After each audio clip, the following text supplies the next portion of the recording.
Untuk sambutan kita berikan kepada Bapak Kepala Sekolah, kepada Bapak Burhan, kami persilakan.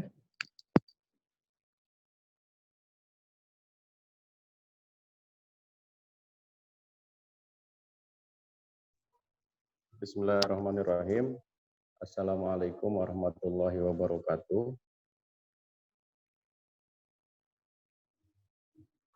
Halo, suaranya kedengaran?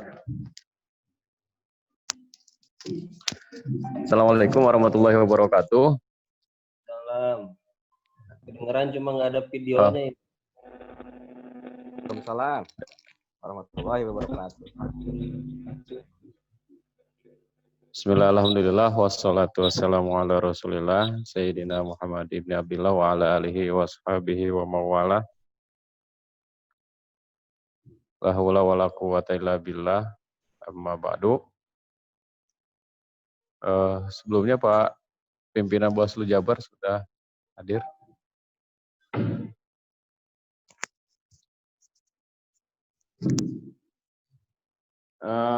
Pertama yang saya hormati Pimpinan Bawaslu Provinsi Jawa Barat, Pak Yulianto, yang sudah hadir bersama kita. Ketua Bawaslu Kabupaten Bogor, Pak Irfan, kemudian Pak Ridwan, Bunau, dan Pak Haji Taufik yang berada di sebelah saya, yang kebetulan baru kemarin kita melaksanakan kegiatan pengambilan sumpah PAW yang dilaksanakan kemarin. Nanti mungkin Pak Haji Taufik juga bisa menyapa teman-teman sekalian. Ini Pak Pimpinan Jawa Barat, perkenalkan ini Pak Taufik di sebelah saya. Gambarnya. Yang di sebelah tadi mana gambarnya?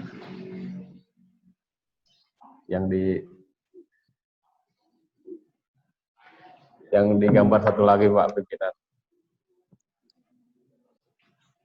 Soalnya yang di HP dimatiin ini.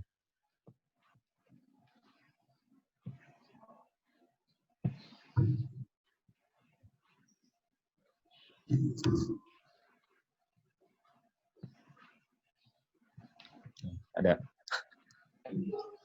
Teman-teman sekalian, para peserta Bawaslu Kabupaten Bogor, serta sahabat-sahabat peserta sekolah kader pengawasan partisipatif Kabupaten Bogor, sesi kedua yang saya hormati dan banggakan dimanapun Anda berada.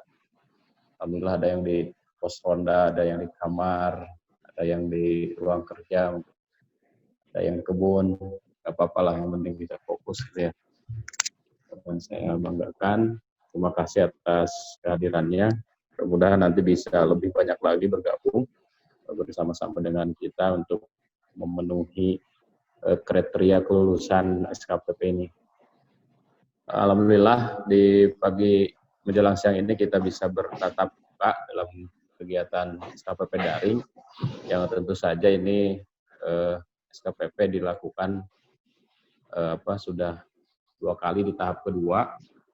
Tentunya dari teman-teman peserta saya kira sudah banyak mendapatkan informasi, sudah banyak mendapatkan ilmu pengetahuan terkait dengan pengawasan pemilu, terkait dengan demokrasi peserta untuk bisa memaksimalkan proses SKPP.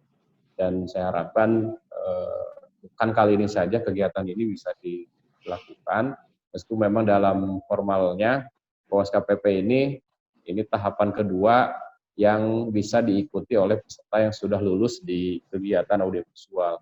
Dan nanti akan dilanjutkan ke tahap ketiga, yaitu ujian yang hanya bisa diikuti oleh peserta yang lulus pada kegiatan diskusi online hari ini. Nah, mudah-mudahan, walaupun demikian secara formalnya, tapi secara informal nanti bisa kita coba membangun komunikasi lebih intens untuk bagaimana bisa menguatkan proses pengawasan partisipatif ini bisa terlaksana. Kemudian teman-teman peserta juga perlu ketahui bahwa kegiatan ini sebagai sebagai, kalau ibarat bertani itu sebagai proses menanam gitu, menanam virus-virus yang kemudian nanti bisa disebarkan oleh teman-teman ke masyarakat yang lainnya, sehingga teman-teman peserta SKPP ini bukan hanya sebagai masyarakat yang memiliki kedaulatan, tapi juga harus menjadi menjadi pendorong, menjadi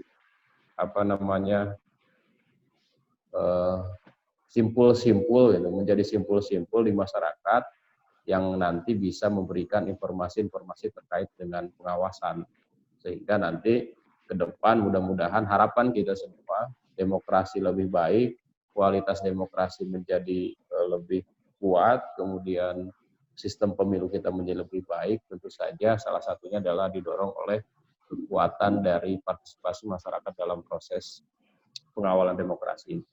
Saya kira itu yang bisa saya sampaikan sebagai pembuka. Nanti kita bisa berdiskusi lebih dalam lagi dengan teman-teman Poskopaten dan teman-teman Poskopaten.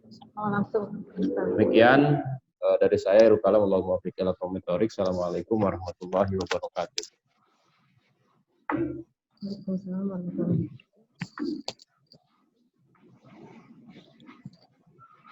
Terima kasih kepada Pak Burhan atas sambutannya.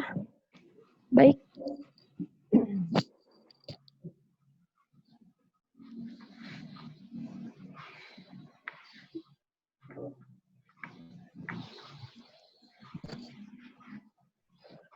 Baik, kita masuk ke acara diskusi, dan untuk memulai diskusi ini kita beri kesempatan kepada moderator untuk memandu acara ini. Kepada Bapak Ali Azmi kami persilakan.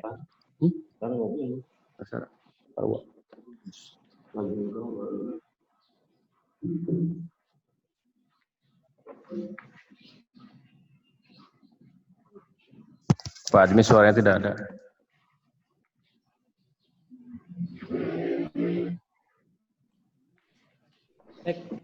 Halo. Ya, lanjut. Assalamualaikum warahmatullahi wabarakatuh. Waalaikumsalam warahmatullahi wabarakatuh. Bismillah, alhamdulillah, wassalatu wassalamu ala rasulillah, amma ba'du. Yang saya hormati pimpinan Bawaslu Provinsi Jawa Barat, Bapak Yulianto, yang sudah hadir di tengah-tengah kita.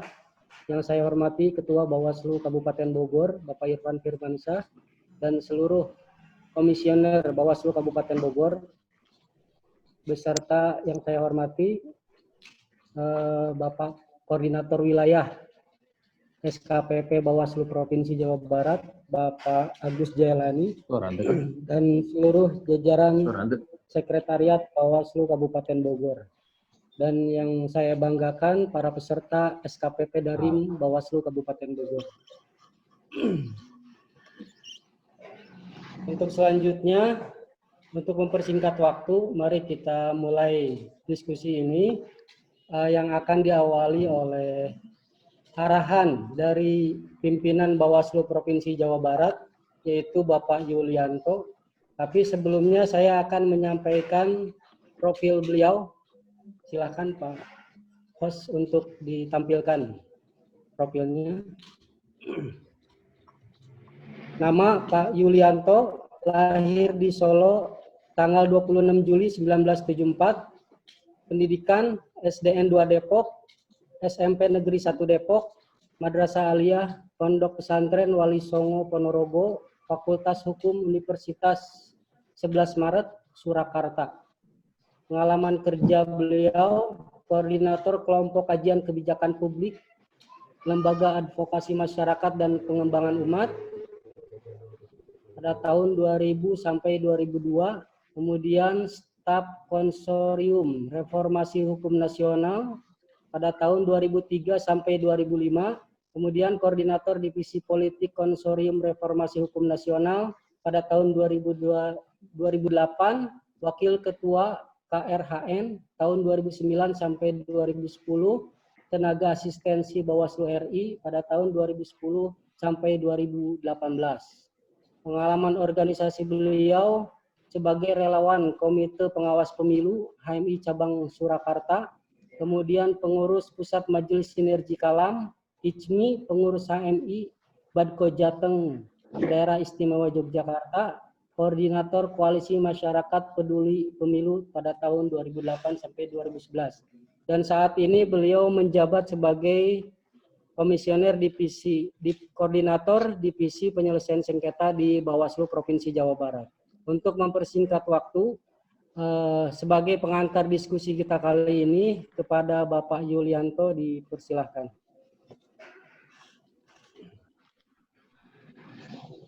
Ya, terima kasih atas kesempatannya. Yang saya hormati teman-teman pimpinan Bawaslu Kabupaten Bogor, ada Pak Ketua, Kang Irfan ya, kemudian Pak Kepala Sekolah, Ang Buang, dan juga pimpinan yang lain tadi ya, Pak Ridwan, kemudian Bu Nawa, ada Bu Nawa. Halo? Hadir pimpinan. Bu Nawa juga ya semuanya, dan yang terbaru masih Grace ini, ya Pak Haji Taufik ya, selamat datang, selamat bergabung juga di Bawaslu. Meskipun baru bergabung 1-2 hari ini ya, tapi beliau di kepemiluan ini bukan orang baru, sudah pernah dulu ya menjadi penyelenggara di pemilu sebelumnya tingkat kecamatan. Mudah-mudahan dengan bergabungnya di Bawaslu nanti, Bawaslu Kabupaten Bogor akan menjadi lebih baik, akan ikut menjaga demokrasi di Kabupaten Bogor, bukan nanti justru sebaliknya gitu ya. Saya kira pembelajaran dari pemilu yang lalu cukup berharga untuk kita semua dalam melaksanakan tugas-tugas nanti di pengawasan itu. Selamat datang Haji Taufik. Kemudian juga untuk pimpinan dari Bawaslu Jawa Barat yang juga memantau ini, ya, cuma nggak nongol dia. Awasi ini sebetulnya ini. Pengawas diawasi itu biasa, itu nggak usah kaget gitu ya. Juga jajaran sekretariat ya, dari para guru dosen ya SKPP dari Jawa Barat maupun dari Kabupaten Bogor ya, ada Kang Agus Jambrong itu yang sudah selalu mengingatkan saya supaya jangan sampai terlambat ya. Makanya saya buru-buru masuk, ternyata santrinya masih pada mandi atau terkendala karena sekarang sudah sudah mulai dilonggarkan pembatasannya gitu ya. Jadi jalanan mulai macet kayaknya ini. Baik teman-teman sekalian, para siswa SKPP Kabupaten Bogor, ya mudah-mudahan bisa ditangkap dengan jelas suara saya terkait dengan masalah ini. Pertama ya tentu kita bersyukur ya di tengah keterbatasan kita dalam kondisi saat ini pandemi yang belum ketemu penyelesaiannya, pencegahannya seperti apa ya, itu yang bisa kita lakukan. Karena untuk mengobatinya kita belum menemukan itu ya, mudah-mudahan nanti bisa segera selesai, karena dengan demikian kita semua nanti akan bisa melakukan kegiatan-kegiatan lebih konkret lagi, bisa ketemu interaksi secara fisik, ataupun setidaknya tatap muka akan lebih mudah buat kita bertukar pikiran, bertukar pendapat, semuanya akan memperkaya apa yang kita miliki. Kalau saya punya satu gagasan, kemudian Anda punya satu gagasan, dari pimpinan kabupaten juga punya satu gagasan, kita bertukar, maka kita masing-masing akan punya 3 gagasan. Tapi kalau saya punya 1 HP, kemudian pimpinan dari kabupaten 1 HP, kemudian Anda punya 1 HP, kita bertukar masing-masing cuma tetap punya 1 kan gitu ya. Nah karena itu tukar gagasan ini penting untuk selalu dilakukan supaya kita semua semakin kaya, semakin banyak ide-ide dan gambaran-gambaran nanti berkaitan dengan masalah di kepemiluan. Saya kira itu yang penting ditindaklanjuti dari aktivitas kita ini. Teman-teman sekalian, ya, berkaitan dengan apa yang tadi sudah disampaikan oleh Pak Kepala Sekolah tadi, Pak Burhan tadi, soal tanaman-tanaman, saya jadi ingat nih, jangan sampai pagar makan tanaman gitu ya.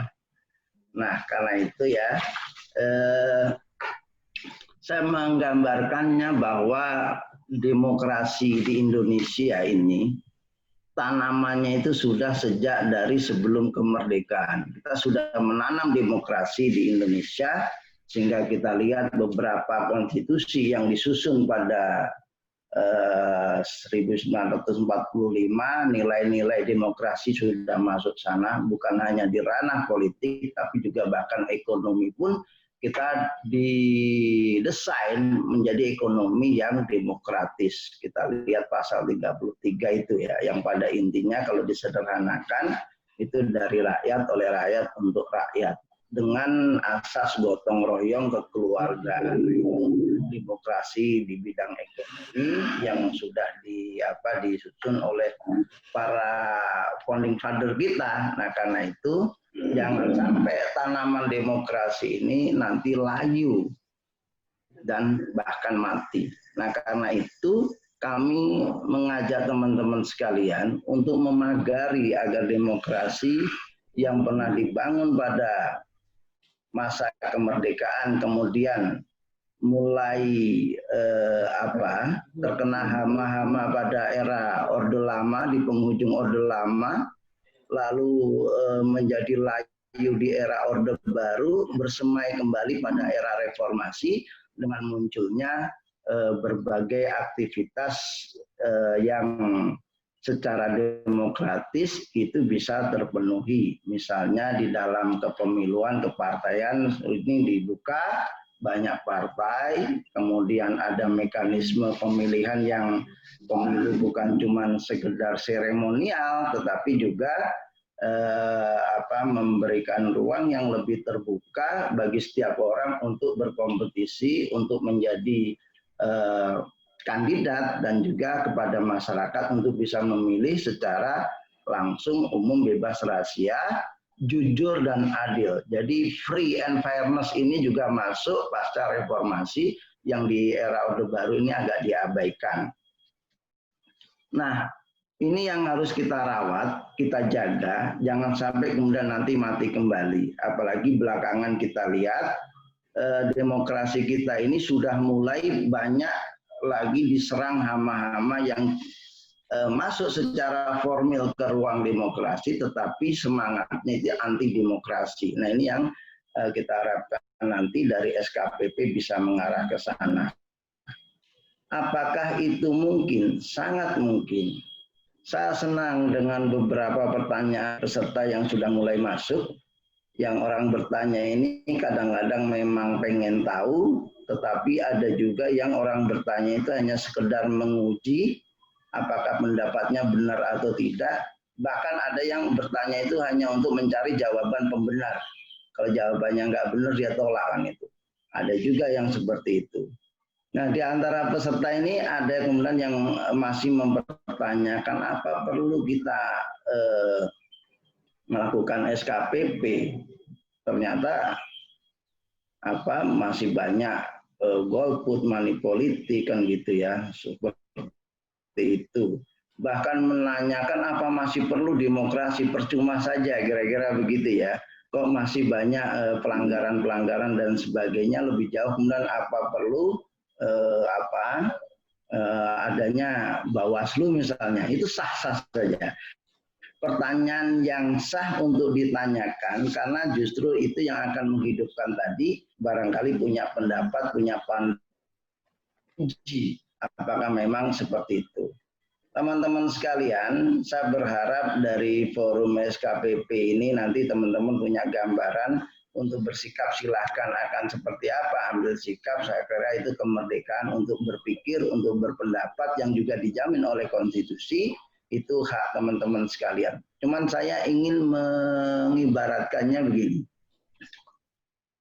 kita membuat SKPP ini seperti sedang menyusun tentara cadangan, prajurit cadangan.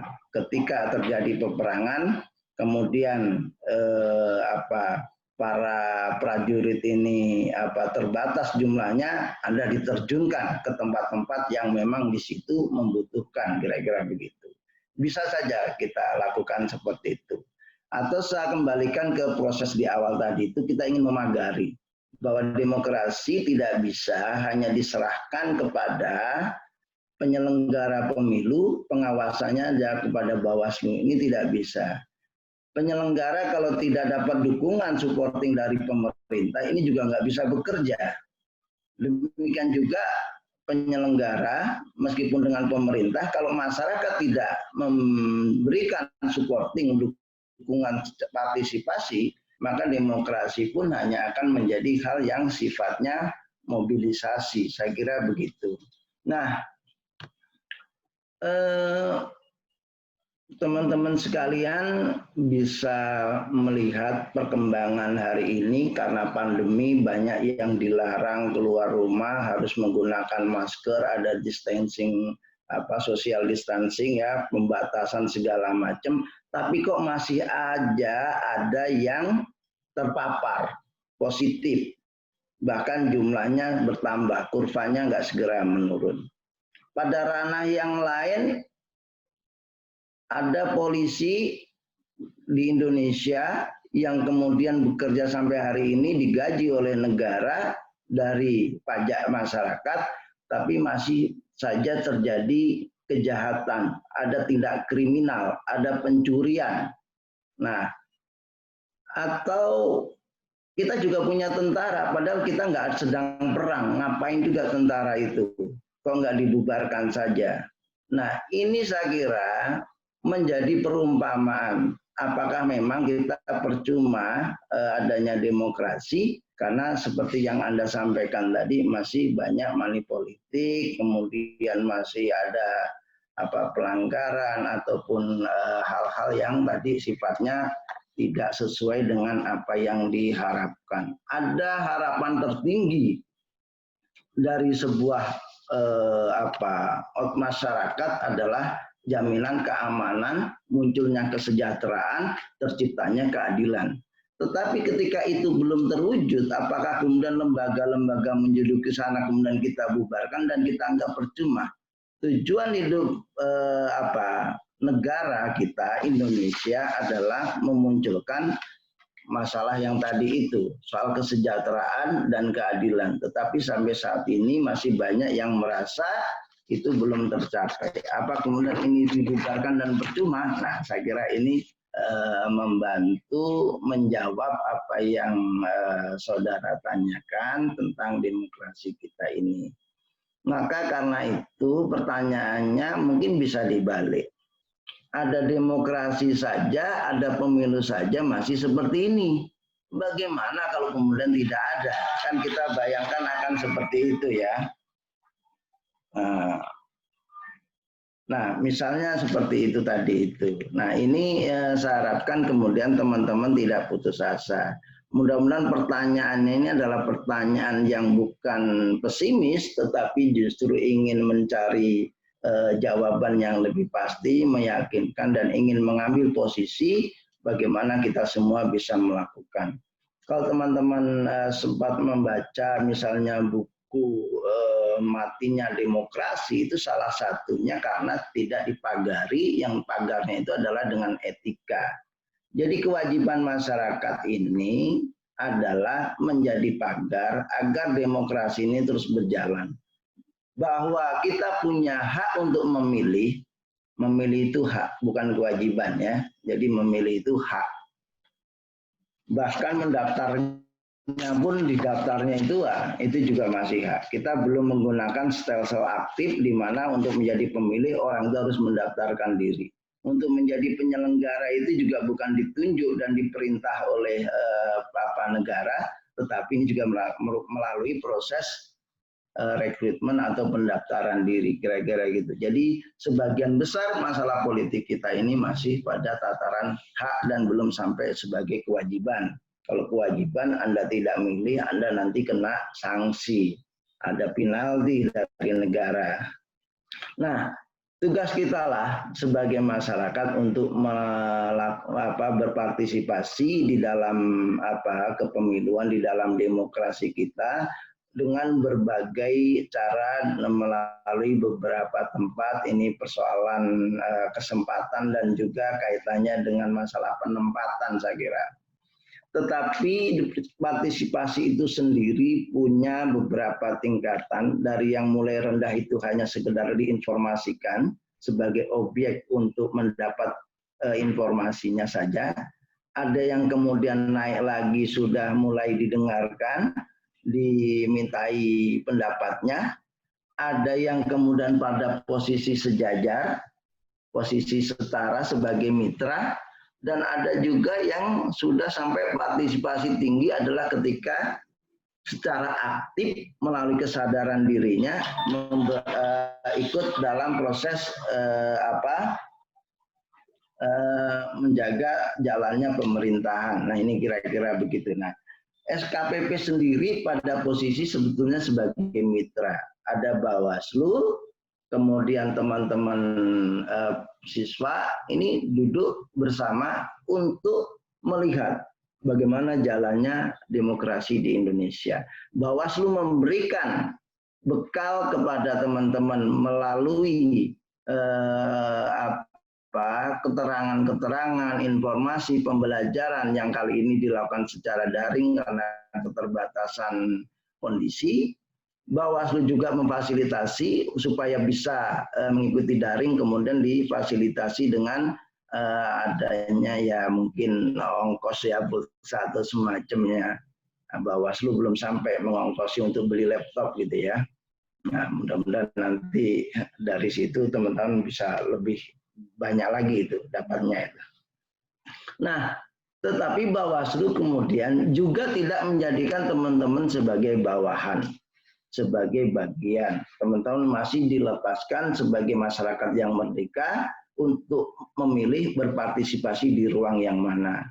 Harapan saya adalah dari proses ini nanti teman-teman bisa berpartisipasi lebih aktif lagi, partisipasi yang tertinggi tanpa digerakkan, tanpa diundang, itu sudah bisa punya inisiasi untuk terlibat di dalam proses pembangunan demokrasi di Indonesia, atau setidaknya minimal menjadi mitra, apakah sebagai lembaga pemantau atau sebagai informasi, sebagai orang yang tercerahkan menjadi agen Bawaslu dalam proses pengawasan di masyarakat sekitarnya, lingkungannya, kemudian menularkan apa yang didapatkannya. Ada setidaknya di dalam kepemiluan itu partisipasi yang biasa dilakukan oleh masyarakat. Umumnya partisipasi pada tingkatan pendaftaran pemilih, di situ didaftar, kemudian memberikan informasi supaya dirinya didaftar. Kalau tidak didaftar atau belum didaftar, lalu menginformasikan supaya masuk daftar pemilih.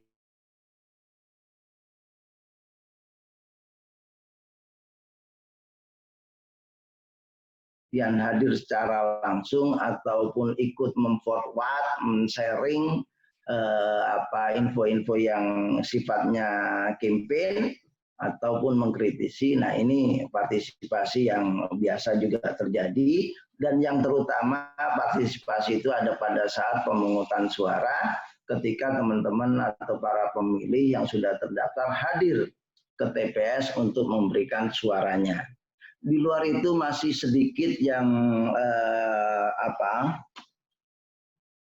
yang diikuti atau adanya partisipasi masyarakat pada tahapan-tahapan lainnya, terutama misalnya mengawal jalannya kepemiluan. Ketika menemukan dugaan pelanggaran, menginformasikan atau melaporkan kepada Bawaslu. ketika sudah selesai pemilihan, pemungutan suara, lalu mengawal hasilnya, supaya ketika ditetapkan kandidat terpilih ini tidak salah, bukan orang yang tidak berhak misalnya, sampai ke sana.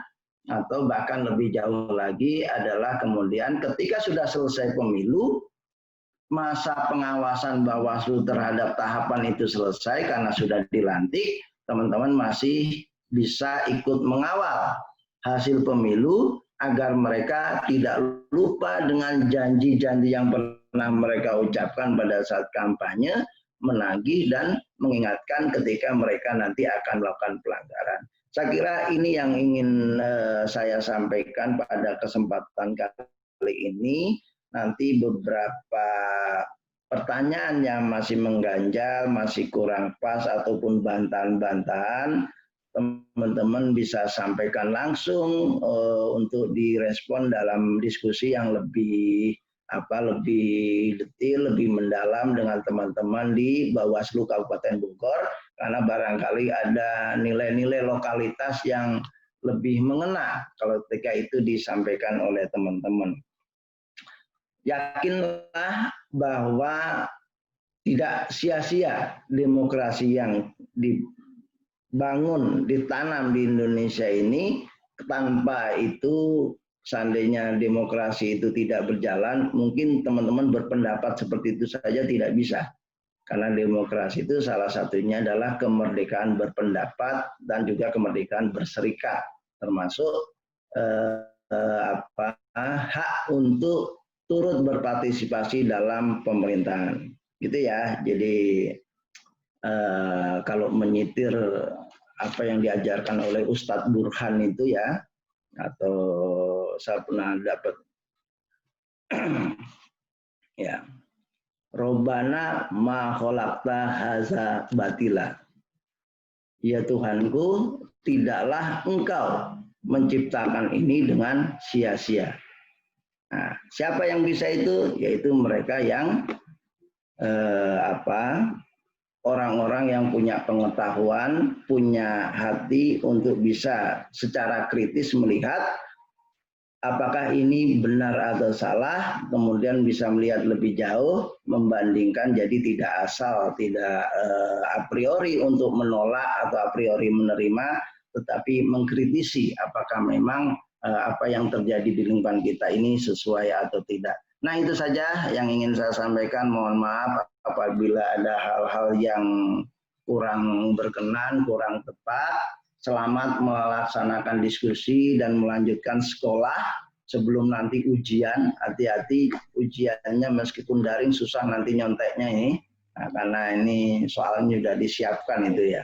Terima kasih juga kepada para pimpinan Bawaslu Kabupaten Bogor ya tadi ya, ada Kang Irfan, Kang Burhan, kemudian juga Kang Ridwan, Pak Haji Taufik, kemudian juga Mpok Nau. Mpok Nau ini juga satu-satunya ya pimpinan yang paling cantiknya. Ini saingannya Bu Korsek ini di Kabupaten Bogor ini, saingan cantik-cantikan ini. Ya semuanya selamat bekerja, juga terima kasih kepada jajaran Sekretariat Bawaslu Jawa Barat ya, Kang Gus Jambrong yang sudah mengawal.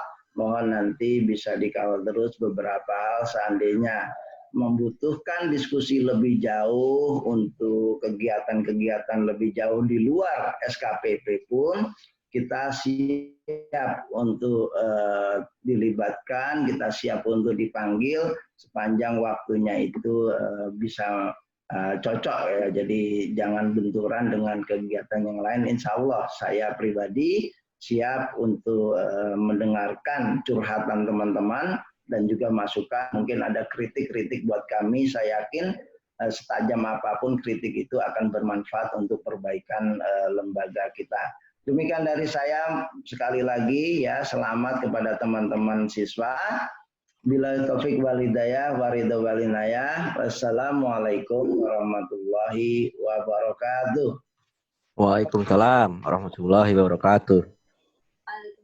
Baik, terima kasih kepada pimpinan Bawaslu Provinsi Jawa Barat, Pak Yulianto, yang sudah menyampaikan arahannya, yaitu sebagai pengantar diskusi. Mudah-mudahan bisa lebih membawa semangat kepada sahabat-sahabat peserta SKPP dalam menciptakan pemilu yang lebih demokratis.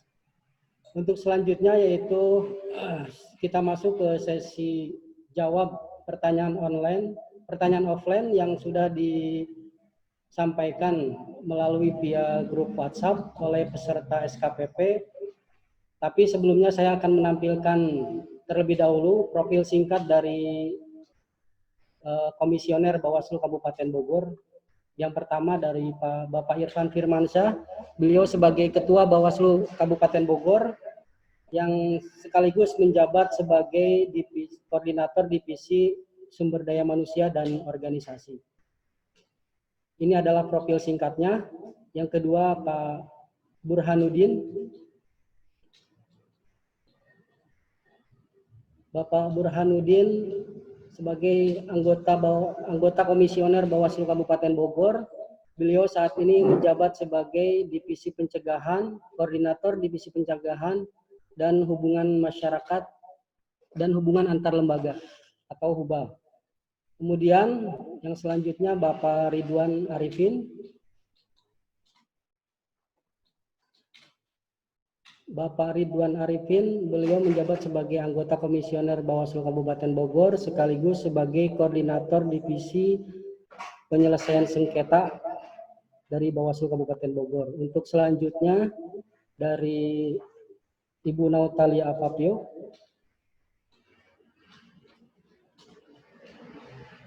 Ibu Nautalia.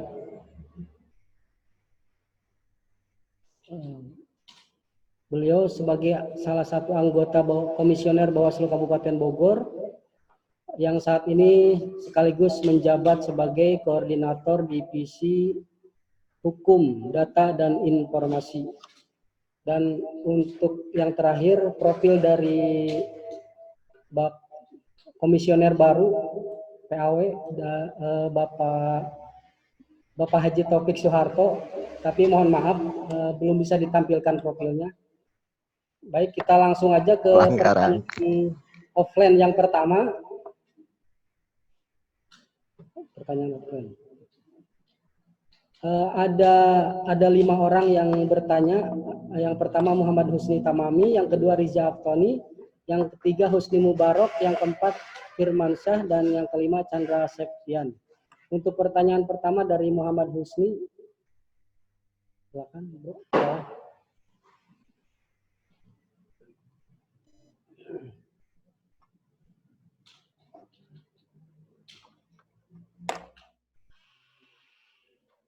Dari Muhammad Husni untuk pertanyaan pertama tentang money politik, praktik money politik masih saja ditemukan di lapangan. Walaupun bertentangan dengan hukum, jika seperti ini demokrasi yang dilakukan di Indonesia percuma saja, walaupun petugas yang berwenang telah menghimbau, tetap saja ada. Pertanyaannya bagaimana permasalahan ini agar bisa terselesaikan. Untuk yang pertama kami persilakan kepada Pak Ridwan Arifin untuk menjawab dari pertanyaan Muhammad Husni Tamami. Dipersilakan. Ya, terima kasih. Halo, cek. Ya, terima kasih Pak Moderator, Pak Azmi. Bismillahirrahmanirrahim. Assalamualaikum warahmatullahi wabarakatuh. Bismillah, alhamdulillah. Yang saya hormati Pak Yulianto, pimpinan Bawaslu Jawa Barat. Yang saya hormati Ketua beserta anggota Bawaslu Kabupaten Bogor dan tim dosen atau tenaga pengajar di SKPP khususnya, dan bersama teman-teman staf, dan yang saya banggakan adalah peserta SKPP. Alhamdulillah kita bisa diskusi pada hari ini. Ya, saya akan coba menjawab terkait dengan pertanyaan Muhammad Husni Tamami. Praktik money politik masih saja ditemukan di lapangan walaupun bertentangan dengan hukum. Jika seperti ini, demokrasi dilakukan di Indonesia percuma saja. Walaupun petugas yang berwenang dan selanjutnya, bagaimana permasalahan ini bisa terselesaikan? Sebenarnya terkait dengan permasalahan money politik, saya sebelum menjawab ini, mohon maaf, saya pertanyaan ini melihatnya terkesan pesimis karena di sini ada bahasa percuma saja kan itu. Pada konteksnya bahwa money politik di dalam demokrasi itu tentu hal yang dilarang. Walaupun demokrasi dalam hal ini adalah pemilu dengan pilkada contohnya. Baik di Undang-Undang 7 maupun di Undang-Undang 10 itu ada beberapa pasal yang tentu itu dilarang dengan di Undang-Undang 7 itu maksimal hukuman 4 tahun dan di Undang-Undang 10 itu kurang lebih 72 bulan. Nah, hal ini yang menjadi pada posisinya ini menjadi rambu-rambu bahwa apapun yang dilakukan terkait dengan money politik ini tentu tidak boleh tidak boleh. Nah, pertanyaan dibalik bahwa ada rambu-rambu pun saja itu dilakukan katanya. Bagaimana pada posisinya itu tidak ada rambu-rambu. Ini jelas menjadi chaos nantinya kalau misalkan tidak ada aturan main yang jelas. Nah, terkait dengan masalah itu di Kabupaten Bogor khususnya, ada beberapa hal yang kami tangani terkait dengan money politik. Tentunya dalam setiap penanganan yang kami lakukan, ini memenuhi asas praduga tidak bersalah. Ini yang tentunya yang harus kita junjung tinggi. Karena belum tentu bahwa berita yang di luar itu si Anu misalkan membagi-bagi uang misalkan untuk memilih dirinya dengan itu belum tentu juga bahwa segala sesuatu yang kami lakukan kemarin itu harus sesuai dengan satu itu terkait dengan apa ada bukti atau terkait dengan saksinya. Karena ini hal yang penting melihat bahwa proses ini selanjutnya. Nah, apabila terbukti dengan money politik ini tentunya kami dalam hal ini bekerja sama, bukan di dalam Bawaslu itu kan ada namanya Gakumdu.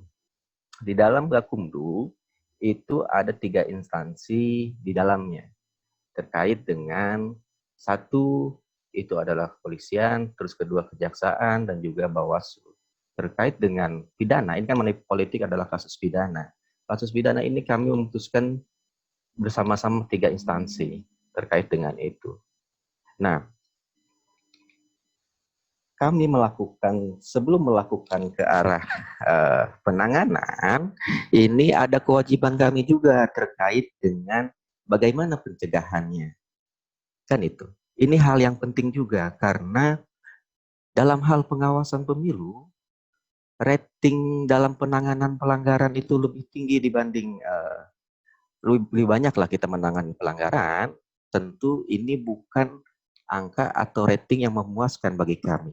Karena ada beberapa hal yang memang menjadi parameter kami terkait dengan satu pencegahan. Apabila pencegahannya ini berjalan efektif dalam hal ini pencegahan ini ada beberapa hal yang kami lakukan. Satu, sosialisasi misalkan terkait dengan ini. Kami kemarin itu sosialisasi dari lintas organisasi, baik organisasi kemahasiswaan, baik organisasi kepemudaan maupun organisasi keagamaan misalkan, dan kemasyarakatan.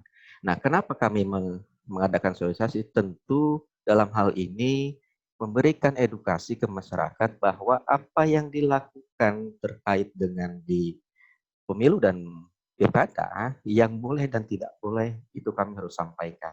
Itu satu. Terus kedua, kami menyadari kenapa pentingnya terkait dengan pencegahan ini karena di Bawaslu khususnya tadi sudah disampaikan oleh pimpinan Jawa Barat bahwa kami tidak bisa melakukan ini dengan sendiri. Karena butuh masukan dan juga butuh laporan terkait dengan bagaimana cara pencegahan yang efektif dan efisien. Itu satu. Contoh saja di masyarakat. Di masyarakat ada pertanyaan kalau tidak salah, pertanyaan selanjutnya. PPL itu pengawas desa itu cuma 1 orang, efektif atau tidak? Kan itu.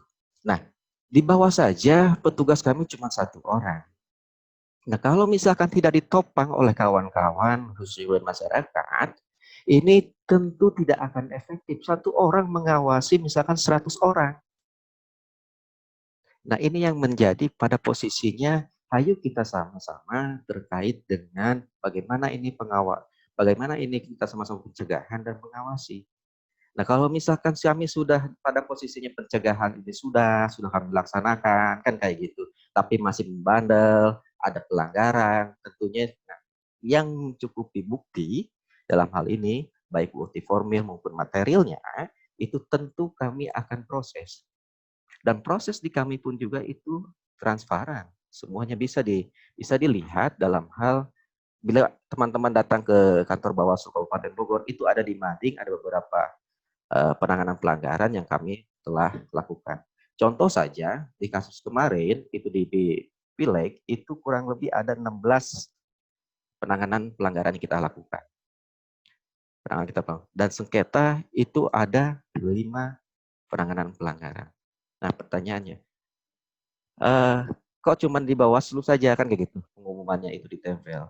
Tidak, tapi di media online pun juga ada, contohnya di web Bawaslu. Nah, kenapa tidak di surat kabar dan yang lain-lain? Nah, tentu ini menjadi pertimbangan bahwa kami pun juga untuk masuk ke situ kan ada beberapa hal yang perlu dipikirkan kan kayak gitu. Yang penting pada posisinya kami terbuka, open terkait dengan apa yang kami telah lakukan di situ. Terus selanjutnya terkait dengan tadi sampaikan bahwa demokrasi itu pada intinya adalah dari rakyat untuk rakyat. Nah, pemilu pilkada yang dilakukan ini adalah untuk kawan-kawan khususnya. Kawan-kawan di sini masih muda, masih energik, masih fresh pikirannya dan segala macamnya. Tapi mudah-mudahan teman-teman SKPP ini tidak pesimis dengan apa yang kita hadapi demokrasi ke depan. Itu menjadi catatan. Karena kenapa? Karena posisinya kalau sudah timbul pesimis dengan kacamata bahwa teman-teman demokrasi seperti ini, itu tidak baik. Tentu ini akan mempengaruhi demokrasi berikut selanjutnya. Karena kawan-kawan SKPP ini adalah pengganti kami yang akan, ya contoh lah, Pak Ketua Bawaslu Kabupaten kan ya sudah sepuh gitu kan. Nah, tentu kan ini menjadi pada posisinya hal yang nanti pengganti generasinya, yang mudah-mudahan apa yang kita tularkan di SKPP ini menjadi hal yang baik untuk ke depan, khususnya di demokrasi. Mungkin itu untuk pertanyaan yang pertama, Pak Asmi. Mangga Pak Asmi, waktu dan selanjutnya dipersilakan.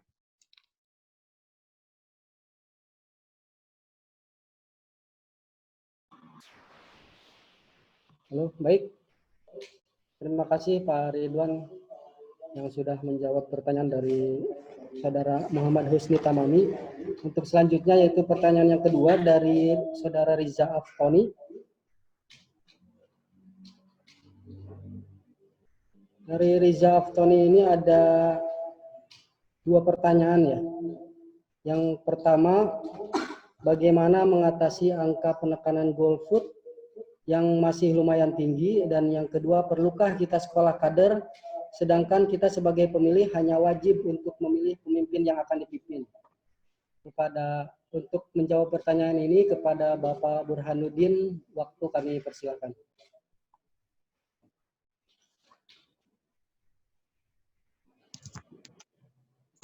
Baik, terima kasih. Saya ingin coba menjawab pertanyaan dari Kang Riza Aftoni. Ada Kang Rizanya?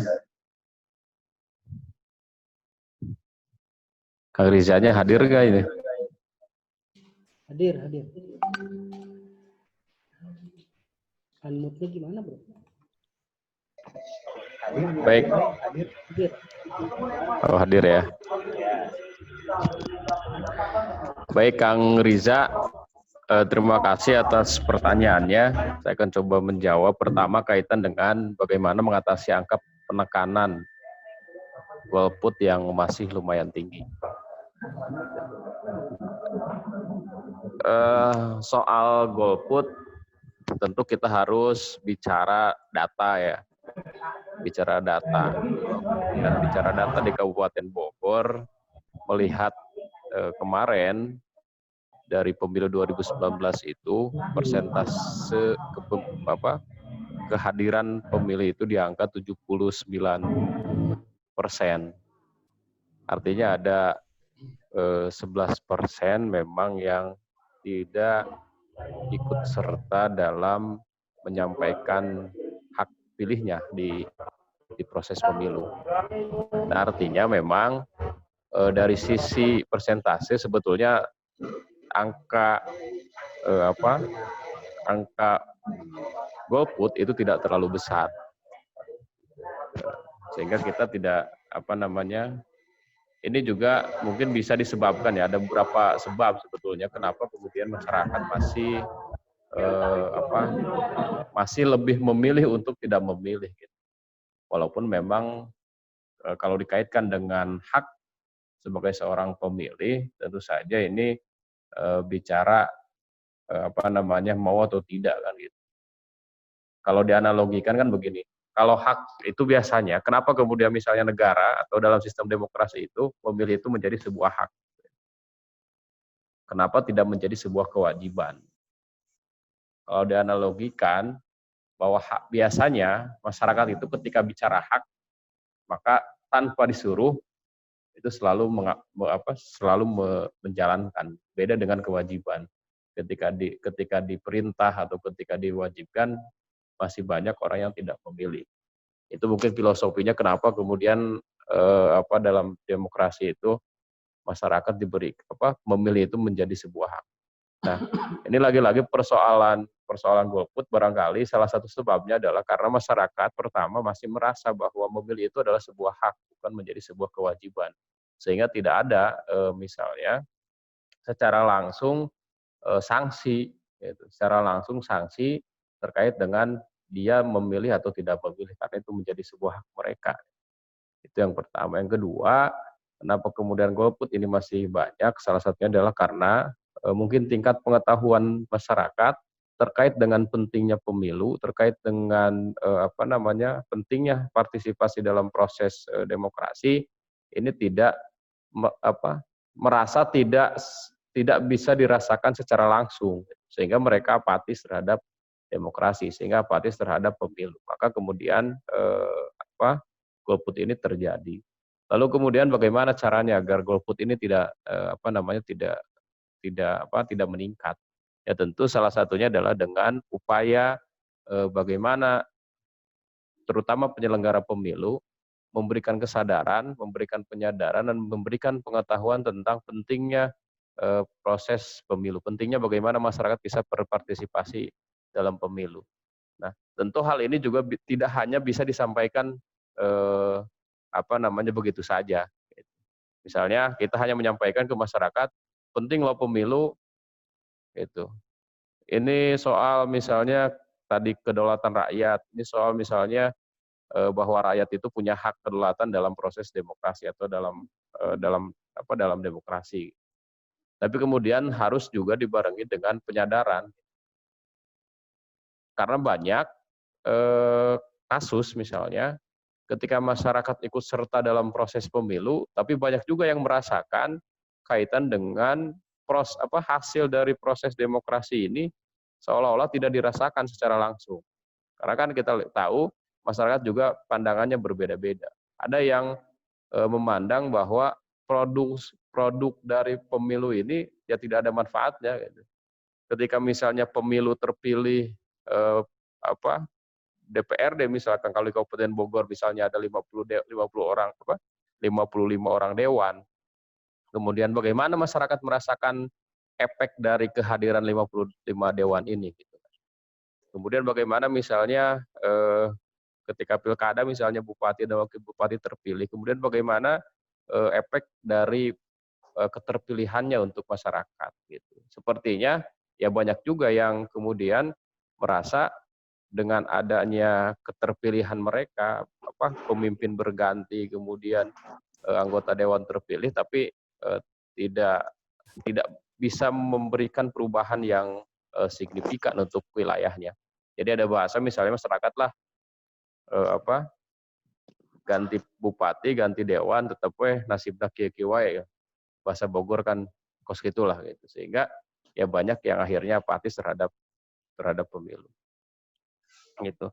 Sehingga maka tentu perlu penyadaran agar bagaimana masyarakat ini betul-betul diberikan kesadaran. Nah, kemudian langkah kedua ya dengan pola seperti ini misalnya dengan kegiatan SKPP. Kenapa kemudian SKPP dirasa penting untuk dilakukan? Saya kira tadi juga sudah disampaikan oleh pimpinan Bawaslu Jabar terkait dengan pentingnya SKPP. Sehingga kalau saja kemudian dengan kita sebagai lembaga pengawas melaksanakan kegiatan SKPP, kemudian dengan melaksanakan kegiatan sosialisasi, melaksanakan kegiatan pendidikan politik terhadap masyarakat, lalu saya kira untuk memberikan kesadaran bahwa masyarakat ini pentingnya demokrasi ini bukan hanya sekedar ya karena ini hak masyarakat kemudian masyarakat begitu saja mau ikut serta atau tidak karena yang bicara hak. Lantas tidak berpikir seperti itu. Sehingga masyarakat apalagi kader pengawasan partisipatif yang kemudian mendapatkan kesempatan lebih dibanding dengan masyarakat secara umum, tentu cara berpikirnya bukan hanya punya cara berpikirnya bukan saja misalnya berpikir kita kan masyarakat hanya punya hak memilih. Kalau bicara hak kan ada 3 kalau yang saya pahami kaitan dengan demokrasi ini. Pertama tadi gue sampaikan hak memilih, kemudian hak dipilih, dan yang paling penting adalah hak mengawasi. Bagaimana masyarakat ini betul-betul bisa memastikan bahwa proses pemilu ini berjalan sesuai dengan aturan. Bahwa proses demokrasi ini berjalan sesuai dengan tatanan demokrasi yang sesungguhnya. Money politik, kemudian kecurangan-kecurangan lainnya, ini harus dipastikan oleh masyarakat itu sendiri. Karena proses pemilu ini, produknya nanti tentu yang dirasakan, yang pasti akan merasakannya adalah masyarakat. Sehingga memang masyarakat betul-betul harus memanfaatkan haknya, bukan memanfaatkan terserah gitu. Terserah saya dong, saya punya hak mau milih atau tidak. Tapi harus betul-betul memanfaatkan hak ini untuk tentu saja untuk menjamin kualitas demokrasi agar betul-betul menghasilkan produk yang baik. Saya kira itu, Kang Azmi. Terima kasih. Ya, terima kasih Pak Burhanuddin yang sudah menjawab pertanyaan dari Saudara Riza Aftoni. Untuk selanjutnya pertanyaan ketiga, tapi sebelum ke pertanyaan ketiga, kami persilakan kepada Pak Yulianto jika ada kesibukan lain untuk melanjutkannya di kesibukan lain, di tempat lain. Baik, untuk selanjutnya yaitu pertanyaan ketiga dari Saudara Husni Mubarok. Pertanyaannya yaitu peran Bawaslu menurut saya sudah bagus dari tingkat pusat sampai kecamatan. Tapi untuk tingkat desa menurut saya belum begitu efektif. Padahal ujung tombaknya Bawaslu menurut saya itu ada di desa. Sangat disayangkan Bawaslu di tingkat desa menurut saya kurang maksimal kinerjanya. Dengan terbuktinya banyak kecurangan dalam setiap kegiatan pemilu. Pertanyaannya adalah apakah tindakan dari Bawaslu Pusat untuk menangani permasalahan-permasalahan di atas? Kepada Bapak Irfan Firmansyah, waktu dipersilakan. Baik, terima kasih moderator. Assalamualaikum warahmatullahi wabarakatuh. Sebelum saya menjawab, saya ingin menyapa dulu dari Jawa Barat, Pak Yulianto yang saya hormati, juga ada Kang Jambrong ya, Jambrong Damang. Alhamdulillah Damang, Pak Ketua. Pak Idin Kang. Kami Sawan Sulna. Pimpinan Bawaslu yang saya hormati, Nah, Pak Ridwan dengan batik barunya, kayaknya batik lebaran. Pak Burhan, Pak Polsek, Ibu Nau, dan Kang Haji Taufik. Alhamdulillah juga teman-teman peserta yang saya banggakan. Saya akan coba merespon apa yang ditanyakan di sini secara offline dari Kang Husni Mubarok. Ada tidak ini? Kang Husni hadir tidak? Jangan-jangan belum bergabung apa sudah? Mudah-mudahan sudah ya. Ya, intinya ini terkait dengan kinerja. Kalau di jajaran pengawas pemilu itu disebut pengawas kelurahan atau desa. Nah, memang secara struktural pengawas pemilu yang paling depan, paling bawah atau menjadi ujung tombak adalah pengawas kelurahan desa. Dan ketika hari pemungutan suara itu ada pengawas TPS. Dua lembaga pengawas itu yang menjadi ujung tombak pengawasan di merapat merapat tadi ke Sukamulya. Halo? Apa kumaha Pak? Lanjut Pak. Maksudnya Bapak kan tadi kita ngecek barang kayak serawe kadinya ulah jeung Pak Iipnya.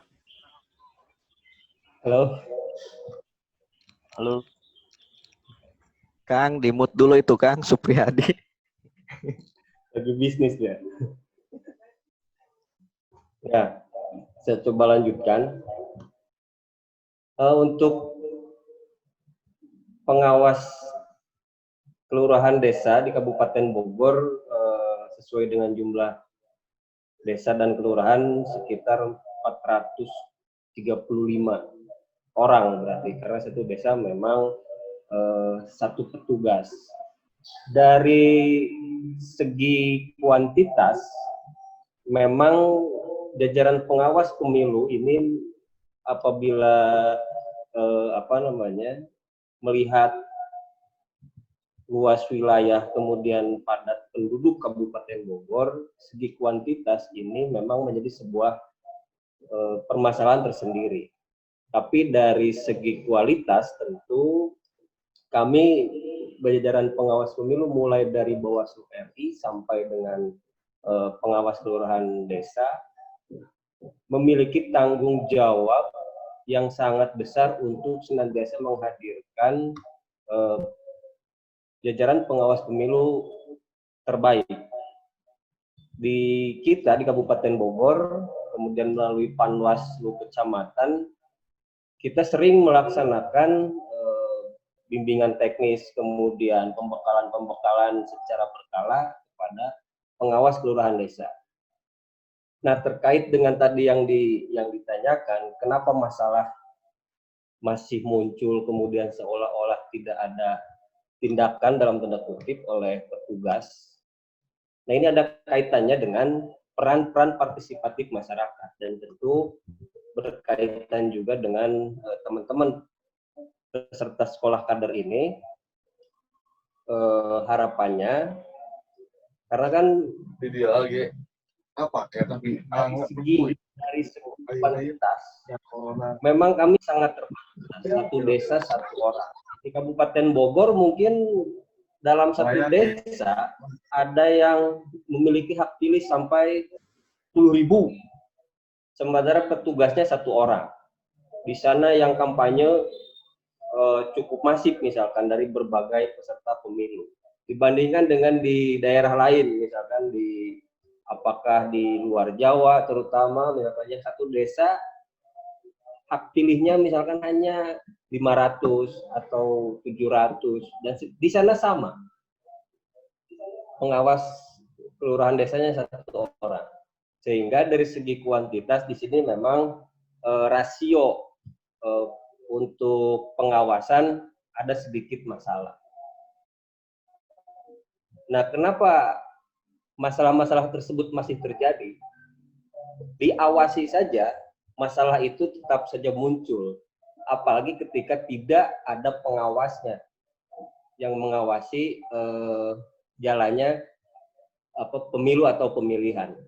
Oleh karenanya sangat diperlukan peran-peran masyarakat dalam pengawasan partisipatif.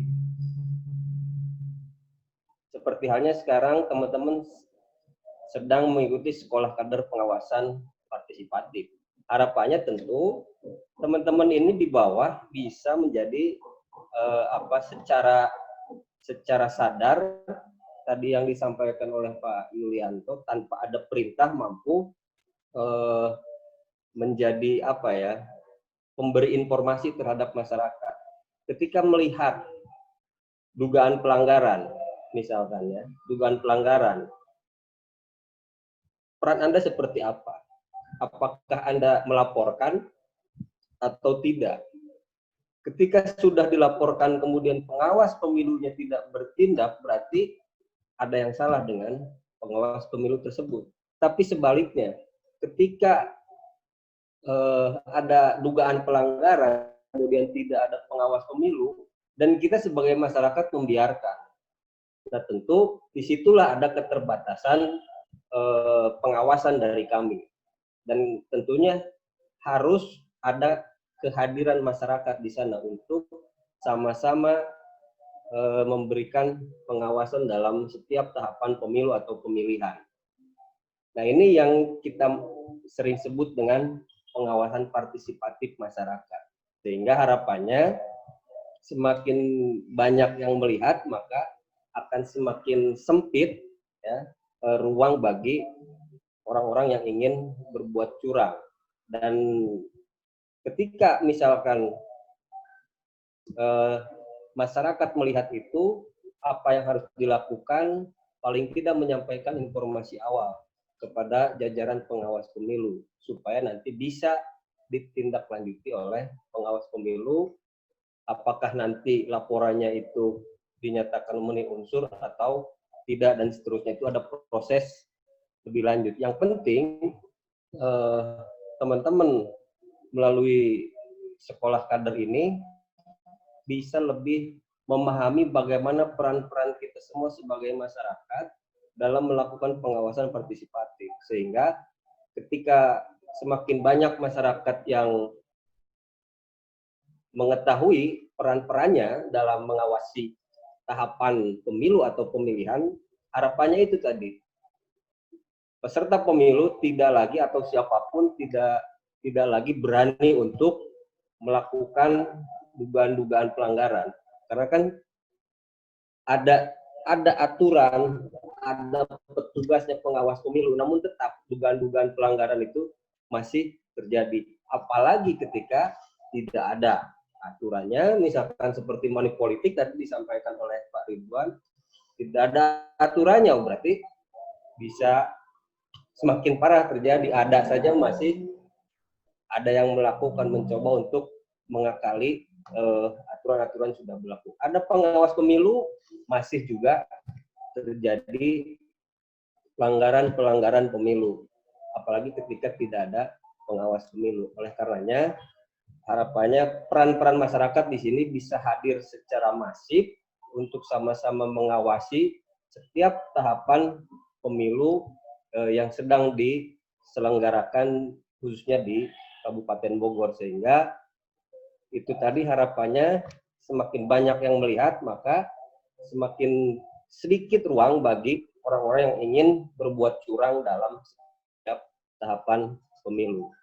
Itu mungkin sementara respon dari saya terkait dengan kenapa ada PKD, tapi kok juga masih banyak terjadi kecurangan. Silakan moderator, saya kembalikan lagi. Terima kasih. Baik, terima kasih Bapak Irfan Firmansyah yang sudah menjawab dari Saudara Husni Mubarok. Untuk pertanyaan keempat dari Saudara Firmansyah, itu pada setiap pelaksanaan pemilu atau pilkada di Indonesia, masih kerap terjadi ASN pejabat negara seperti kepala desa yang mengikuti proses kampanye, dan ada beberapa kepala desa yang memanfaatkan jabatan dan fasilitas yang dimilikinya untuk kepentingan kelompoknya dalam memenangkan salah satu calon. Bahkan pernah terjadi ketika pemilih lanjut usia ingin menggunakan hak pilihnya, tapi pihak desa mempengaruhi hak kebebasan dalam memilih lansia tersebut dengan mengiming uang sebelum masuk TPS. Bagaimana Bawaslu menanggapi hal tersebut? Pertanyaan ini tentunya berkaitan dengan pertanyaan nomor 1. Kami serahkan ke Bapak Ridwan Arifin untuk menjawab. Dipersilahkan, Pak. Terima kasih Pak Azmi. Ya, ini pertanyaan kurang lebih hampir mirip lah ya, sama lah dengan pertanyaan nomor 1 terkait dengan money politik pemilu atau pilkada di Indonesia. Terkait dengan hal ini, kita harus pertama memang yang tidak boleh atau jenis pelanggaran yang tidak boleh dilakukan di pemilu itu ada 2 jenis. Di antaranya itu pelanggaran pidana dan pelanggaran administrasi. Nah, kalau pidana jelas tadi sudah dijelaskan bahwa dalam prosesnya itu harus melalui Gakumdu, dalam hal ini ada Kejaksaan, Kepolisian, dan Bawaslu di dalamnya. Nah, terkait dengan ASN ini ya kami yang proses secara administrasinya. Dari proses bukti kan gitu, ada saksi, persyaratan formil materialnya itu terpenuhi, itu kami memutuskan di dalam pleno, dan itu hasil putusan kami dibawa kepada Komisi ASN dalam hal ini. Dalam sejarah pemilu, dalam sejarah pilkada kalau tidak salah kemarin itu ada terkait dengan ASN yang ikut berkampanye waktu itu. Dan kami proses dan kami rekomendasikan ke Komisi ASN di Jakarta. Dan hasilnya bahwa persepsi atau putusan yang diambil oleh ASN dengan Komisi ASN dengan kita itu sama. Yaitu bahwa ada pelanggaran. Nah, dalam putusannya, Komisi ASN tersebut bahwa beliau yang bersangkutan kalau tidak salah diturunkan atau ditunda kenaikan pangkatnya. Itu terjadi kemarin di pilkada kalau tidak salah. Nah, kenapa seperti ini kami bisa melakukan tersebut? Karena satu itu ada dari laporan dari masyarakat. Itu satu. Terus kedua ada hasil pengawasan. Nah, kami bisa melakukan itu. Tentunya dalam hal penanganan pelanggaran, ini kami perlu bantuan khususnya teman-teman SKPP pada saat ini. Tapi mudah-mudahan lulus, nanti jadi alumni SKPP. Karena kami butuh masukan bahwa ada misalkan jenis pelanggarannya ini, tolong dilaporkan kejadiannya di mana, segala macam.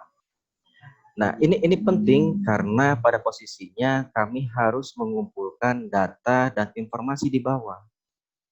Tadi saya bilang bahwa dalam hal pelanggaran ini kita harus menganut asas praduga tidak bersalah dalam hal. Nah, selanjutnya terkait dengan tadi sudah disinggung bahwa ada sanksinya kalau terkait dengan pidana di Undang-Undang 7 pun juga dan di Undang-Undang 10 terkait dengan pilkada. Terus, nah tadi menyinggung bahwa ada lansia yang datang ke TPS yang diiming-imingi oleh salah satu misalkan si A itu untuk mencoblos si B. Saya tidak, mudah-mudahan ini kejadian bukan asumsi, itu kejadian benar kan itu. Nah, kalau misalkan kejadian benar, untuk kedepannya harapan kami itu bisa dilaporkan ke pengawas TPS terkait dengan hal itu. Karena waktu itu kejadian di daerah Bogor Barat, walaupun belum mekar ya, tapi ada Bogor Barat lah. Kan itu Bogor Barat. Waktu itu ada di salah satu desa bahwa si lansia itu datang ke TPS dan juga diantar di video kan, diantar untuk mencoblos si Anu mencoblos kertas suara. Itu dibantu pada prosesnya, itulah secara singkatnya dibantu.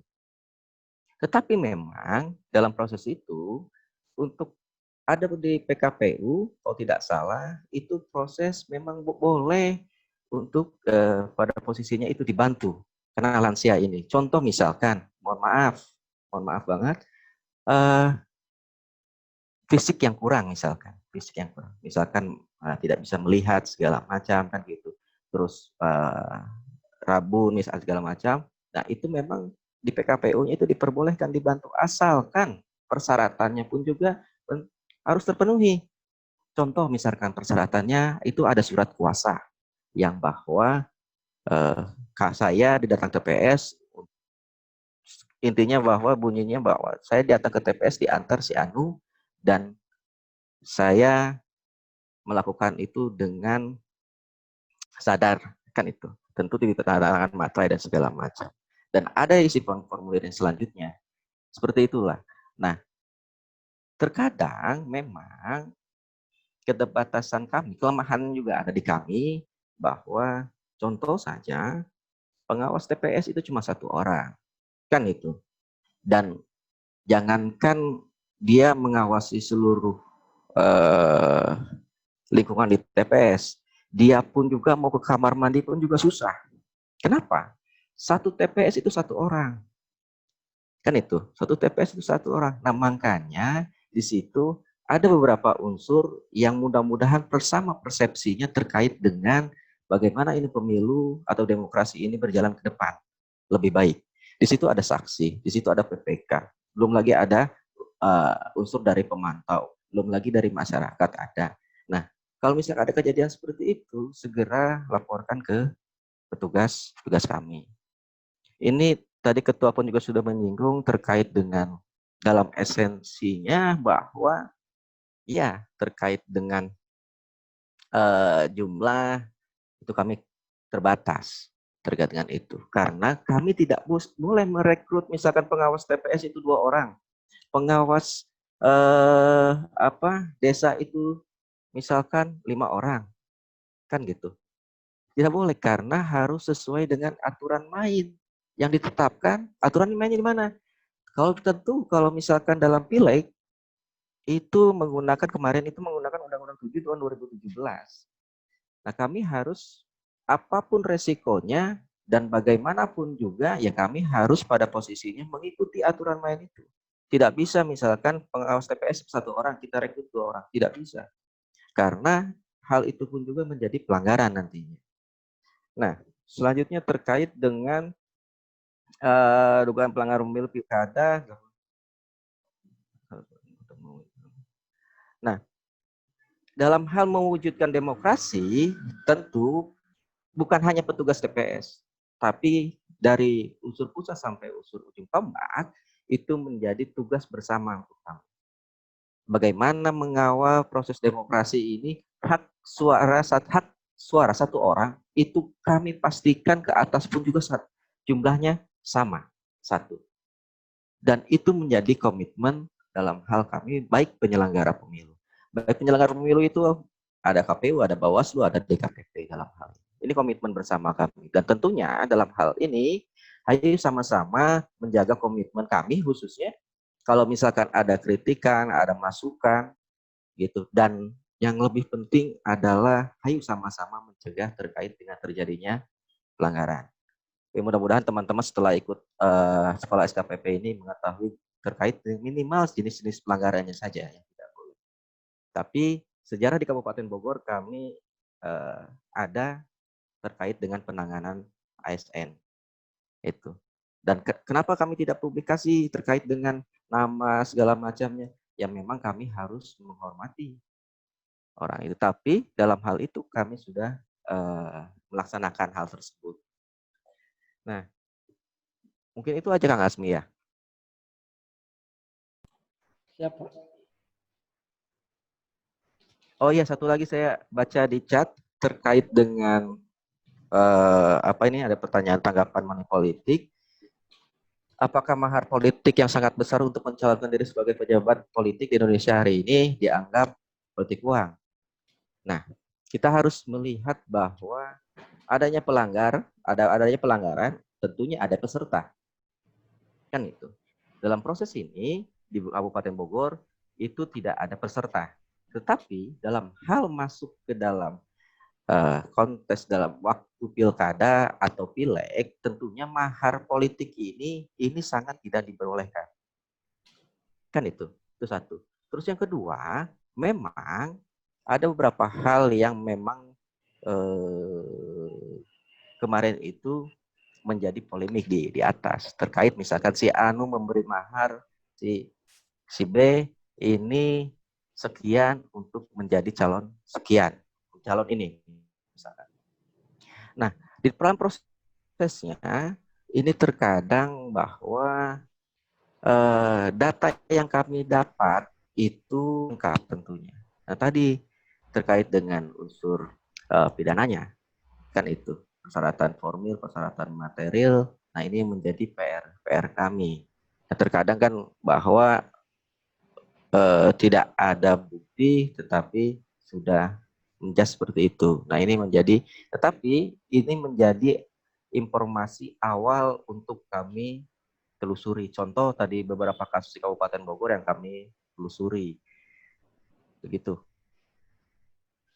Pak Azmi? Ya, siap Pak. Baik, terima kasih Pak Ridwan yang sudah menjawab pertanyaan dari Saudara Firmansyah dan juga tadi menjawab dari pertanyaan.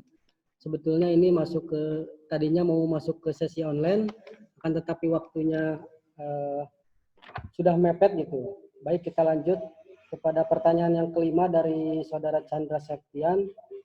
Bagaimana indeks kerawanan pemilu atau IKP dari Bawaslu mampu mempengaruhi pemilih dan calon kandidat untuk menciptakan pemilu yang luber dan jurdil? Dan melihat adanya kecurangan dalam pemilu atau pilkada yang dilakukan terus-menerus, apakah itu berarti IKP ini tidak sampai didengar oleh masyarakat dan tidak mampu menjadi alat preventif? Karena pertanyaan ini berhubungan dengan divisi pencegahan, dan sekaligus mungkin untuk menjawab pertanyaan online dari Chandra Septian, yaitu dari Saudara Supriyani, yaitu ketika penyusunan daftar pemilih apa saja yang harus diawasi Bawaslu sampai tersusunnya DPT dan ditetapkan serta disetujui oleh masing-masing peserta pemilu sehingga tidak jadi polemik setelah disahkan. Untuk menjawab pertanyaan ini kami serahkan ke Bapak Burhanuddin. Dipersilakan Pak. Baik, terima kasih Pak Azmi.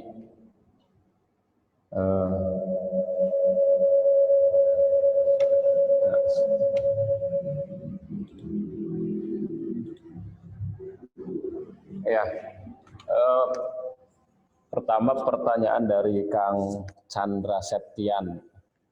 Ada Kang Chandranya? Pertanyaannya apa tadi? Hadir Kang. Hadir ya. Baik. Ya, pertanyaannya terkait dengan IKP ya, Indeks Kerawanan Pemilu. Kemudian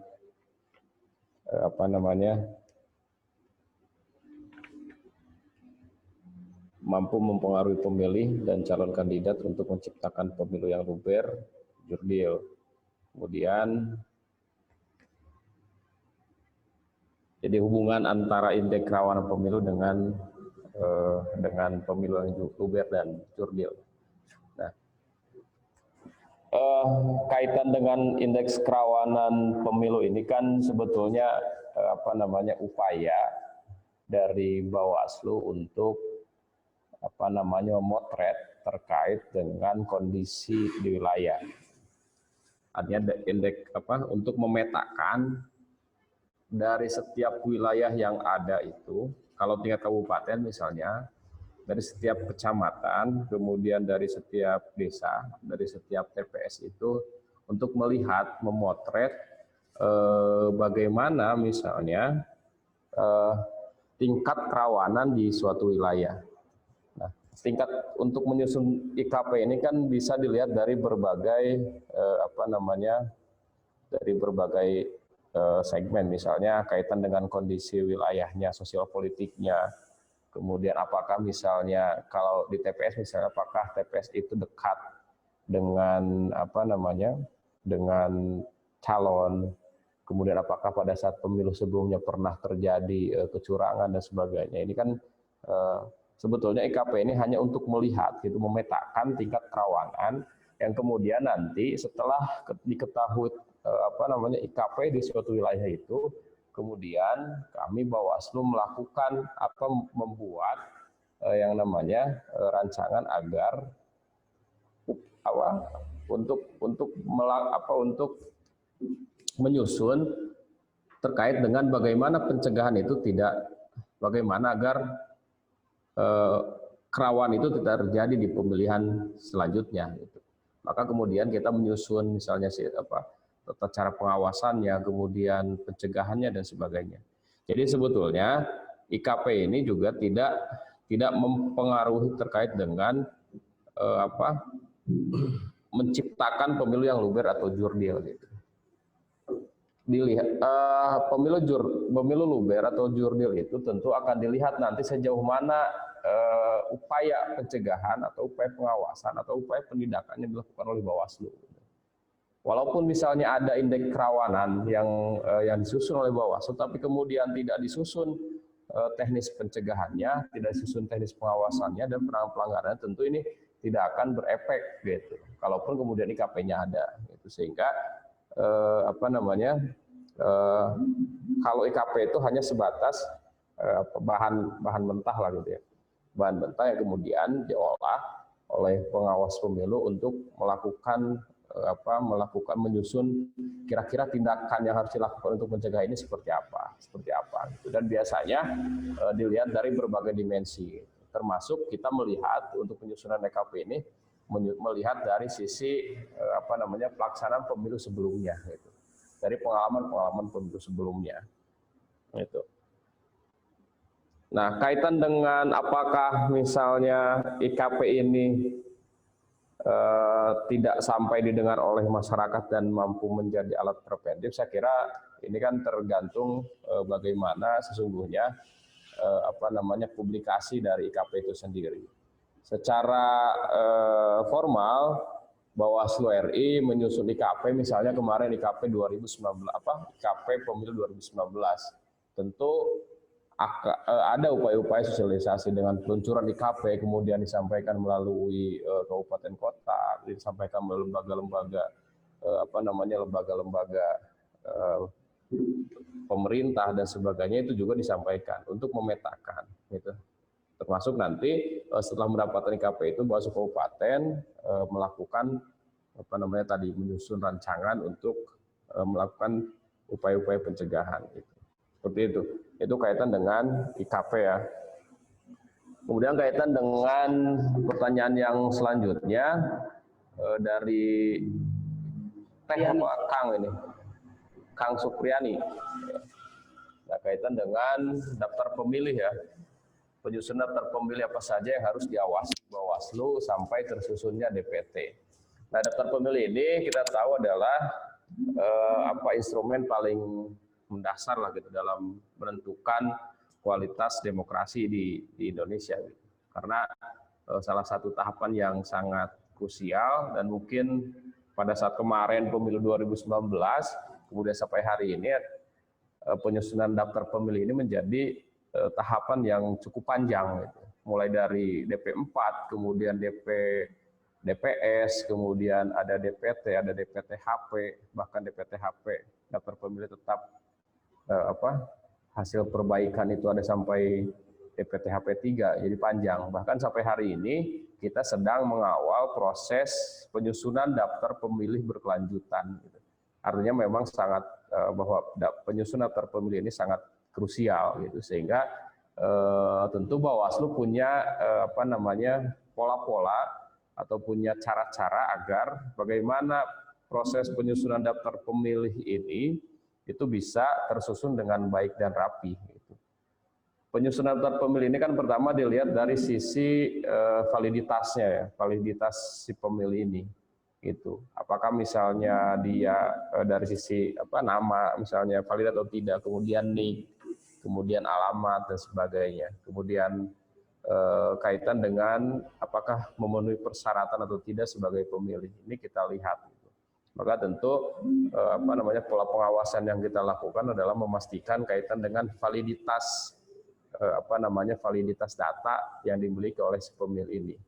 Karena memang penyusun daftar pemilih ini betul tadi apa yang sampaikan Pak Pak Yulianto, Pimpinan Bawaslu Jabar, kaitan bahwa pemilih ini juga tidak daftar sendiri, gitu. Jadi didaftarkan oleh penyelenggara yang kemudian tentu harus dicek, di cross check validitasnya. Kemudian kedua harus komprehensif, gitu. Datanya harus jelas, namanya siapa, misalnya alamatnya siapa, nicknya berapa, ini harus jelas, gitu. Sehingga kita ingin memastikan dalam proses pengawasan daftar pemilih ya tentu kita memastikan hal itu. Gitu. Kemudian apa yang diawasi atau seperti apa yang harus diawasi, gitu. Nah, dalam proses pengawasan daftar pemilih ini, pertama kita melihat karena proses daftar pemilih ini panjang dari DPF 4, TPS sampai DPT sampai DPTH P3 kemarin, kemudian sekarang ada daftar pemilih berkelanjutan atau DPB, maka tentu kita melihat misalnya kaitan dengan pemilih baru. Nah, pemilih baru ini kita ingin memastikan daftar pemilih baru yang tidak masuk dalam daftar pemilih tetap di pemilu kemarin masuk atau tidak. Karena saking panjangnya tahapan penyusunan daftar pemilih tentu akan terjadi dinamisasi dalam proses penyusunan. Misalnya dengan daftar pemilih baru. Gitu. Kalau pelaksanaannya jelas, misalnya kemarin kita pemilu tanggal 17 April ya. Nah, 17 April, maka tentu kita bisa melihat bahwa pemilih baru itu pertama harus memenuhi syarat 17 tahun pada saat tanggal 17 April. Itu kan bisa dilihat. Mulai dari misalnya pembuatan IKTP, itu kita koordinasi dengan Disduk Capil untuk melihat nama-nama masyarakat yang sudah 17 tahun ini sudah berapa gitu dari perkembangan tiap tahapannya, gitu. Sehingga kita bisa meng-cross check ketika ada data yang pemilih baru yang belum masuk dalam daftar pemilih, kemudian bisa dimasukkan atau direkomendasikan menjadi daftar pemilih baru. Nah, selain daftar pemilih baru yang dinamis, yang cukup dinamis, kemudian kita juga melihat sisi daftar pemilih yang yang TMS atau tidak memenuhi syarat. Ini juga kita lihat, mulai dari misalnya dari yang meninggal, gitu. Karena yang meninggal itu kan pasti dinamis, gitu. Kita nggak tahu dalam daftar pemilih ini yang meninggal berapa, gitu. Apakah masih masuk dalam daftar pemilih atau tidak. Nah, kita cross check dari daftar pemilih yang disusun oleh KPU, kemudian kita cek. Kalau ada yang meninggal, misalnya dicek apakah masih ada atau tidak. Kalau misalkan masih ada dalam daftar pemilih, maka kemudian harus dihapus, gitu. Kemudian misalnya selain yang meninggal, misalnya pemilih yang tidak memenuhi syarat, seperti tadinya dia orang masyarakat sipil. Kemudian pada saat di pertengahan proses tahapan penyusunan daftar pemilih masuk ke TNI atau Polri, maka tentu ini tidak memenuhi syarat sebagai pemilih, sehingga ini harus harus dihapus atau di TMS-kan. Kemudian misalnya ada yang pindah alamat, tadinya di Kabupaten Bogor misalnya, kemudian dia pindah tentu dengan dengan proses perpindahan secara administratif, pindah ke wilayah lain, misalnya di Depok atau di Cianjur atau di Sukabumi misalnya, maka tentu ini tidak memenuhi syarat menjadi pemilih masuk dalam daftar pemilih Kabupaten Bogor, maka harus dihapus, gitu. Kemudian selain itu misalnya kaitan pemilih baru misalnya yang pensiun dari TNI atau Polri, gitu. Pada saat tahapan penyusunan daftar pemilih itu bisa dimasukkan menjadi daftar pemilih baru, gitu. Itu kaitan dengan apa yang diawasi oleh kita sebagai pengawas pemilu. Intinya adalah bagaimana kita memastikan bahwa masyarakat WNI, warga negara Indonesia yang memilih hak pilih, yang memenuhi syarat sebagai pemilih, ini dipastikan masuk dalam daftar pemilih untuk memastikan hak pilihnya. Maka kita sering di pemilu kemarin, bahkan Bawaslu RI Bawaslu RI sampai tingkat TPS, saking perhatiannya terhadap pemilih terhadap daftar pemilih, maka kita punya program atau punya tagar yang namanya Bawaslu Jaga Hak Pilih gitu. Ini untuk betul-betul memastikan bahwa daftar pemilih atau warga negara Indonesia yang memenuhi hak pilih jangan sampai ada yang tertinggal, atau warga negara yang tidak memiliki hak pilih jangan sampai ada yang masuk ke daftar pemilih yang ditetapkan nanti oleh KPU. Nah, hal lain tentu saja kita juga melakukan upaya-upaya misalnya berkoordinasi dengan Dinas Kependudukan, kemudian tetap berkoordinasi dengan KPU, berkoordinasi dengan teman-teman pengawas di wilayah gitu untuk untuk mensosialisasikan kaitan dengan proses pelaksanaan pengawasan daftar pemilih. Termasuk kita di pemilu kemarin juga membuat namanya posko pengaduan daftar pemilih, mensosialisasikan ke masyarakat agar betul-betul masyarakat yang ada di bawah itu betul-betul dipastikan sudah ada daftar pemilih. Gitu. Mungkin itu saya kira yang bisa saya sampaikan. Terima kasih. Siap, terima kasih pimpinan. Terima kasih atas jawaban yang sudah disampaikan oleh narasumber. Mudah-mudahan bisa tercerahkan untuk seluruh peserta SKPP daring ini, dan untuk pemilu kedepannya bisa lebih mengambil tindakan yang lebih tepat lagi dalam menciptakan pemilu yang jurdil. Karena berhubung waktu kita dibatasi sampai dengan pukul 12, untuk selanjutnya yaitu closing statement yang akan disampaikan oleh Ketua Bawaslu Kabupaten Bogor. Padanya kami persilahkan. Terima kasih, moderator. Saya harus menyampaikan closing statement. Teman-teman peserta SKPP yang kami banggakan, tentu proses SKPP ini yang kelas kedua ya, tidak ada lagi kira-kira kan nanti tinggal ujian.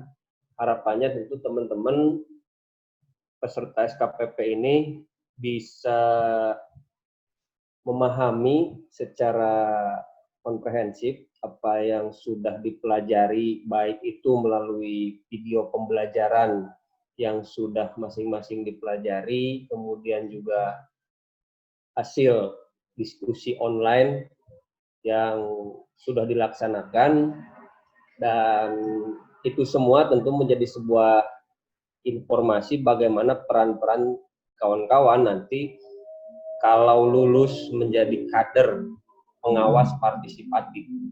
Yang perlu dipahami adalah ketika lulus, kawan-kawan adalah menjadi kader pengawas partisipatif. Sebagai kader tentunya punya tanggung jawab yang tidak sedikit. Harus memiliki tanggung jawab bagaimana bisa juga menyampaikan informasi-informasi peran masyarakat dalam mengawasi setiap tahapan pemilu. Karena kami percaya teman-teman yang sekarang menjadi siswa di Sekolah Kader Pengawasan Partisipatif ini merupakan orang-orang terbaik, simpul-simpul masyarakat yang cukup dekat dengan masyarakat sekitar, dan itu harus bisa dimanfaatkan oleh teman-teman sebagai kader pengawas partisipatif, memberikan informasi yang seluas-luasnya terkait dengan bagaimana kita sama-sama untuk bisa mengawasi tahapan pemilu di Kabupaten Bogor secara khusus. Dan yang terakhir, saya atas nama Bawaslu Kabupaten Bogor mengucapkan terima kasih atas partisipasi kawan-kawan peserta, dan selamat mengikuti ujian nanti. Mudah-mudahan berjalan dengan lancar dan dimudahkan, dan teman-teman bisa lulus sebagai kader pengawas partisipatif di Kabupaten Bogor. Demikian, terima kasih. Assalamualaikum warahmatullahi wabarakatuh. Waalaikumsalam warahmatullahi wabarakatuh. Terima kasih atas apa yang sudah disampaikan oleh Ketua Bawaslu Kabupaten Bogor, Bapak Irfan Firmansyah. Karena waktu sudah habis, saya selaku moderator mohon pamit dan mohon maaf jika terdapat banyak kekurangan. Sekian dari saya. Wassalamualaikum warahmatullahi wabarakatuh. Assalamualaikum warahmatullahi wabarakatuh. Saya kembalikan ke MC. Baik, terima kasih Bapak Ali Azmi. Dan tak lupa terima kasih juga kepada para Bapak Ibu pimpinan atas jawaban-jawaban dari pertanyaan yang telah disampaikan oleh peserta SKPP daring. Serta tak lupa terima kasih juga kepada para peserta SKPP daring atas perhatiannya. Akhir kata, terima kasih. Sampai jumpa di pertemuan diskusi-diskusi di lain kesempatan. Semoga ilmu yang disampaikan dapat berguna bagi kita semua. Wassalamualaikum warahmatullahi wabarakatuh. Warahmatullahi wabarakatuh.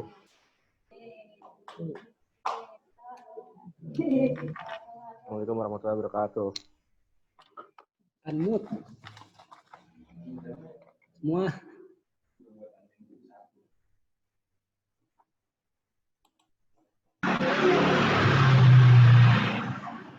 Siap, Bang Jamrong.